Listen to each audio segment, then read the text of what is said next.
Une étude d'évaluation des projets d'inclusion a été réalisée par l'Observatoire en collaboration avec l'Université de Louvain. Ce premier rapport tient compte des évolutions législatives récentes et se concentre sur les résultats de l'étude en termes de structure de support, accompagnement, gouvernance et propose des recommandations concrètes au gouvernement luxembourgeois et à la Chambre des députés.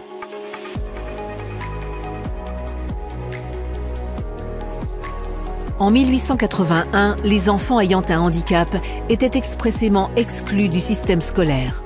À partir de 1973, leur scolarisation devient obligatoire et le droit à l'instruction s'étend aux enfants à besoins spécifiques. Depuis 1994, le Luxembourg a mis en place des politiques d'inclusion scolaire.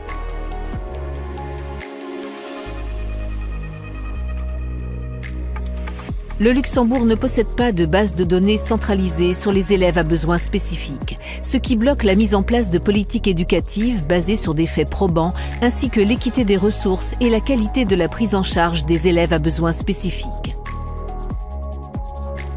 Le contexte éducatif luxembourgeois se caractérise par une multitude d'acteurs différents impliqués dans le dispositif inclusif, chacun ayant des missions et des domaines de responsabilité variés en ce qui concerne la prise en charge des enfants à besoins spécifiques.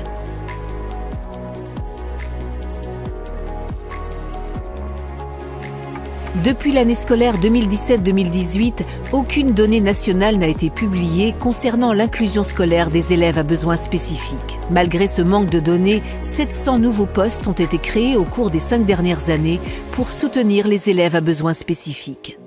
37% des instituteurs et 18% des professeurs ont déjà hésité à demander de l'aide, car les démarches sont peu efficaces, chronophages et pas en accord avec les ressources humaines.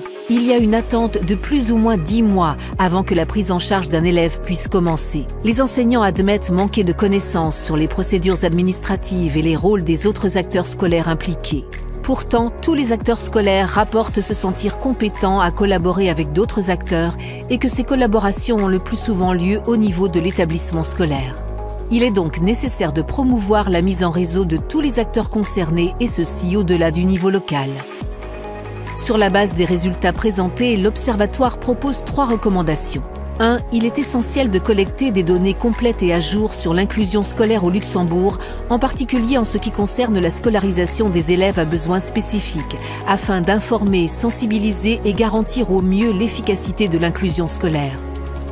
2. Il est nécessaire de revoir et de préciser la procédure pour la mise en place de projets d'inclusion au Luxembourg, en mettant l'accent sur les délais, les rôles des acteurs impliqués, le rôle clé de la personne de référence pour le suivi des projets d'inclusion et la sensibilisation des acteurs pour améliorer l'efficacité de ces projets. 3. Il faut favoriser des collaborations plus fréquentes et systématiques entre les acteurs de l'inclusion scolaire, en particulier au niveau des lycées, en veillant à ce que chaque acteur comprenne les procédures administratives et les responsabilités des autres acteurs afin de garantir un suivi adéquat des projets d'inclusion grâce au partage d'informations.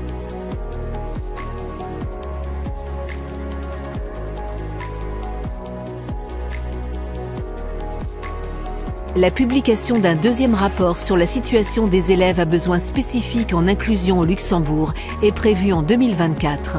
Pour plus d'informations et pour consulter le rapport complet, visitez notre site web oejqs.lu.